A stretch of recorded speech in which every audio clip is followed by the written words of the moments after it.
Bismillahirrahmanirrahim. Assalamu alaikum and welcome to another lecture.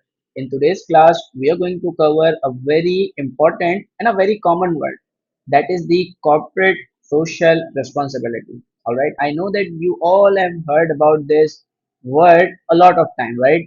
But today we are going to understand this terminology in the real sense. All right. So before understanding this, I want you to read this terminology along with me in a way which I am reading. So read it like this: corporate social responsibility. Take a break.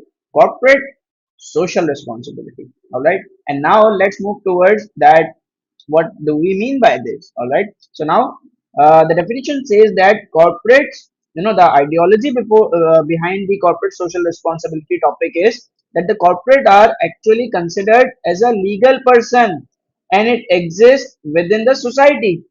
So now we are saying that the corporates, they are a legal person, they are a person, all right? They have their identity and they have their existence. And where do they exist? They exist in your society. They don't exist outside the world, all right? So by this, they have become the corporate citizen. So now they are a citizen of your society, all right? And by being the citizen of the society, it is, whenever any person becomes the citizen or the resident of any society, any country, any city, that person has some responsibilities with regards to the society or the country or city. All right. So similarly, a corporate, a company, when it becomes a legal person, obviously it is, all right, and it's a citizen now. So the corporate also has some responsibilities, and what they are: number one is that, it's very logical that wherever you are living, you have to make sure that you do not cause any harm to the society. So a simple thing that you have to try your best, you have to put efforts to minimize the harm to the society. All right. Number two, that's the least thing that you need to do, that you have to minimize the harm which you are doing. And on the above, it is also your responsibility that you should try your best to maximize the benefits which you can give to the society. You are taking some resources from the society, you are existing in the society, you are working in the society, you are taking, customers, suppliers, government, your workforce, everything, environment, whatever you are taking from the society. All right, it's your responsibility to pay it back, to give something good to the society as well in return. So you have to maximize the benefits to the society and maintain the balance between the stakeholders. All right, because in society, as we understood that in the Mendelow's stakeholders matrix, that some are going to be your key stakeholders and some are going to be non-significant for you, not non-important for you. Now, as a company, from the commercial perspective, I would always say that focus on the key stakeholders because they are important for me, and ignore the other stakeholders. But the corporate social responsibility, this theme, this idea, it says that no, being the citizen of the society, you have to also consider about the minor stakeholders or the weak stakeholders as well, and you have to maintain the balance. You are not going to humiliate or suppress the other stakeholder who cannot have impact on you, and you are going to keep only those stakeholders happy, those are significant to you. So that's the thing, that you have to create a balance between them, and you should not do injustice with anyone. All right, so these are your responsibilities. And believe me, if you are able to understand this ideology, this theme, this topic is more than 50% done. Now, whatever we are going to understand, this is going to enhance our understanding, right? So now, therefore, corporates have to consider their impacts on the social and environmental aspects. And this social and environmental aspect, this is our next lecture, this is our next topic, right? So the corporate actually have to look at the social life and also the environmental life in the society, and have to see that if they are having a negative impact on them, and or if they are having a positive impact, and they should try to minimize the negative, increase the positive impact, right? Then CSR means the extent to which the organization recognizes its responsibility for the social and environmental aspect. All right. So CSR means that this is actually the name that how much a company is actually responsible towards its social and the environmental life in the surrounding. All right. And so who are in our surrounding? Who are in our surrounding. If I talk about the social and the environmental aspect, there are key headings or the key aspects of looking at the social and the environmental aspects. What they are: number one, your employees, customers and suppliers, society, your environment, all right, and your long-term sustainability, all right.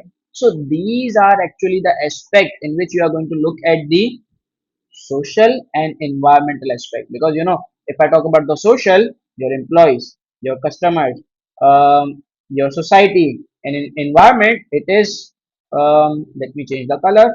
Environment, it is environmental impact and the long term sustainability. So this is how you're going to look at. But sir, give us some example that if you are talking about the CSR with your employees, with your customers, with your society, environment, long term sustainability, how could they be practically? All right, let me give you some examples. That if I talk about your employees, you know, your employees are also part of your society. You are taking resources, efforts, workforce from them. So you should make sure that you are doing justice with them. You are giving them the fair compensation. You are treating them fairly. You are giving them a good working environment, good and safe working place. You are taking care about their families.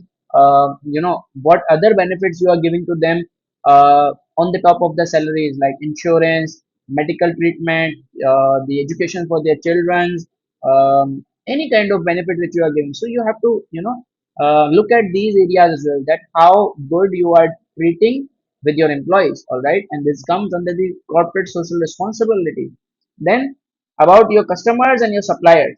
So if I talk about your customers and your suppliers, the very first thing comes into my mind is that being a corporate, I will have some customers and suppliers who will have the high bargaining power.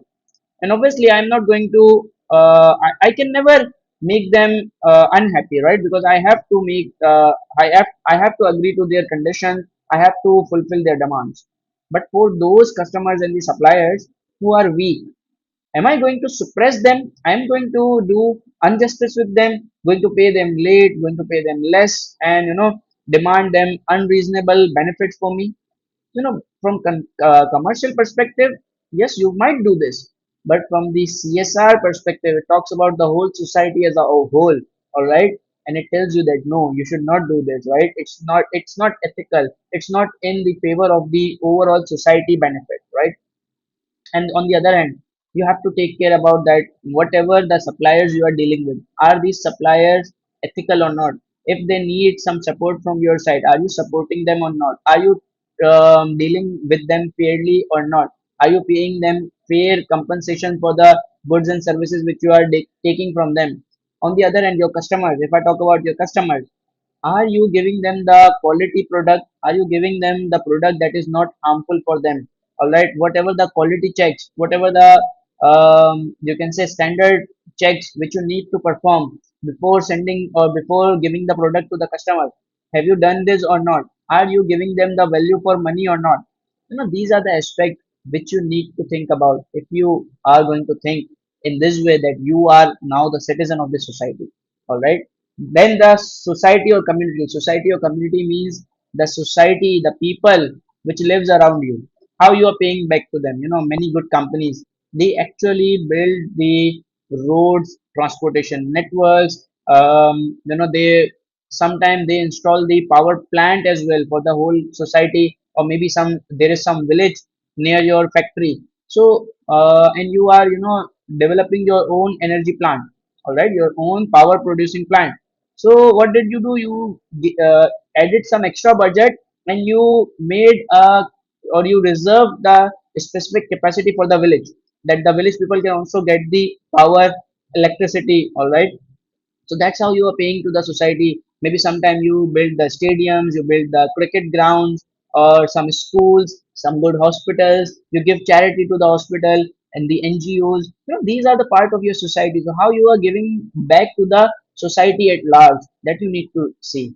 Then the environment. If I talk about the environment, that's very easy thing. That how much responsibly you are using these scarce resources. All right, are you using them irresponsibly? Are you wasting them? Are you not taking care of these scarce resources? How you are disposing your waste? Are you disposing it in a organic way, in a responsible way, so that it is not harmful for the people, for the land, for the air, for the water? Because if you will throw out the pollution or the chemicals in the water, it will damage the marine life. If you will dump it into the land, it will damage the land. If you will burn it, it will pollute the air, and ultimately it will have the effects on the people. All right. And about the pollution, how much the disastrous and dangerous gases or materials which you are emitting while you're doing the production, right? And what are you doing in order to minimize them, or if not minimize, mitigate them? All right, are you doing the plantation? Are you doing some green initiatives? Are you taking some green initiatives or not? That comes under the CSR activities. Then the long term sustainability. For the long term sustainability, we have the very small and a very easy topic that we are going to cover in the next lecture, that is the triple bottom line model. That is going to tell you that how you can actually pay back to the society, and ultimately have it back from the society, which will make you a sustainable organization, in terms that you are not giving harm to the society, you are not harming or giving the disadvantage to the society, and in payback, your society, your environment, it becomes long lasting, it becomes sustainable, and ultimately your company, your product, it becomes the sustainable. All right. So now there are two very easy topics, or I would say not even topic, these are some just terminologies that we need to know. So that is the strategic CSR. Strategic CSR, let me give you one example, that you do CSR for the society, but it is also aligned with your corporate objectives. For example, let me give you the example. Um, you are you started a young people training program at your factory, that from a village you will select like 10 or 15 young people.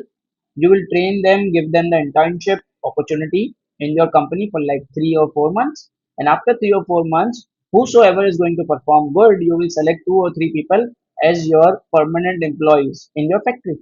All right. So that's a CSR activity, right? Because you are training, or you are educating, or you are developing the skill set of the people, and in return you are getting a good workforce, you are getting a talented resources. So on the other hand, you are having the uh, benefit from the CSR activity, you are giving the benefits to the society as well, and in return you are also getting the benefits. So that's called the strategic CSR. Let me give you one more example, that if I talk about some financial institution or some banks, that bank actually did the MOU with some universities, that whosoever student is going to come for the finance related education, all right, we will bear the education cost of, let's say, 10 students who will go through a test and will take the scholarships. And if you are supporting them, and you are supporting the students who are actually talented, so in return what you will get, because one thing is that you are doing it for the society, and everyone will see it, that you are acting like a corporate, you are acting like a responsible corporate, responsible citizen, right? A legal citizen. But in return, don't you think that it will help you to develop, or to nurture or nourish the skilled professional for the finance field, who can actually grow and serve into the industry, or maybe serve you as well, all right, or join your organization? So you will get this benefit as well. So that's how we call it the strategic CSR. Strategic CSR is doing CSR activities which are ultimately linked with the organization core business or strategy. All right, they are going to help you, they are linked with your core business strategy. And then we have the CSR report format. So the contents report, it's not the full report, it's the content, that what are you going to disclose in the CSR report. So the number one thing is that you're going to mention the your objectives, that what are your objectives, what are your targets, what are your actually vision behind doing the CSR activities, what you want to do or what you want to deliver to the organization. All right, you have to explain that what are your thinking behind doing the CSR activities. And number two, policies and procedure.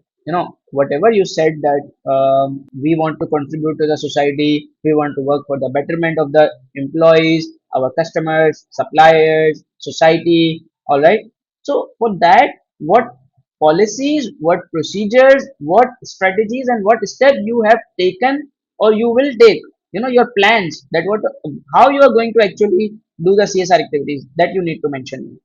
And then these areas, these 1, 2, 3, 4 and 5, you have to mention them here. That's another content of the CSR report, that you have to explain or disclose this thing, that in all these areas so far, how much and in what way you have contributed, what are your achievements and what actions you have already taken, and what are your future plans in all these areas. All right, and then finally you will disclose that what were your targets and how far you have achieved them. All right, you will disclose the comparison between your targets and your actual performance for these CSR activities to your shareholders, to the society. You will tell them that, see, these are our objectives. All right, and these are our actions or plans we will take to achieve our objectives. And in these areas you will now give the detailed explanation, that in these areas how we have contributed so far and how we will contribute in future. And ultimately you will tell your targets versus your actual results. All right, now there is one more thing, that range of behavior. What do I mean by this? you know Employees, customers, suppliers, or society, environmental aspect, the long term sustainability. These are the aspect of the CSR. All right, in these areas you can perform these CSR activities. But it is not necessary that all the companies are going to do the maximum efforts in all these areas. Some are going to do efforts in employees more, some in customers or supplier more, some in society, or so far, so on so forth. And how it will it will be drive, like what is going to be the driving force, that in which area which company will do efforts. It all depends on the values of your shareholders, that which area is more valuable to your shareholders. If for example your shareholders care about the employees more, you will see that this organization is going to do efforts in the employee area. If your shareholders are more concerned about the environment, you will see that the company is putting CSR activities or the efforts in the environmental aspects. And this is how the range of behavior is drive, that different companies are going to behave differently in all these areas, and it is going to be based on the shareholders value. So I hope that I was able to explain this topic to you with clarity. See you all in the next lecture. Till then, take care of yourself. Allah Hafiz.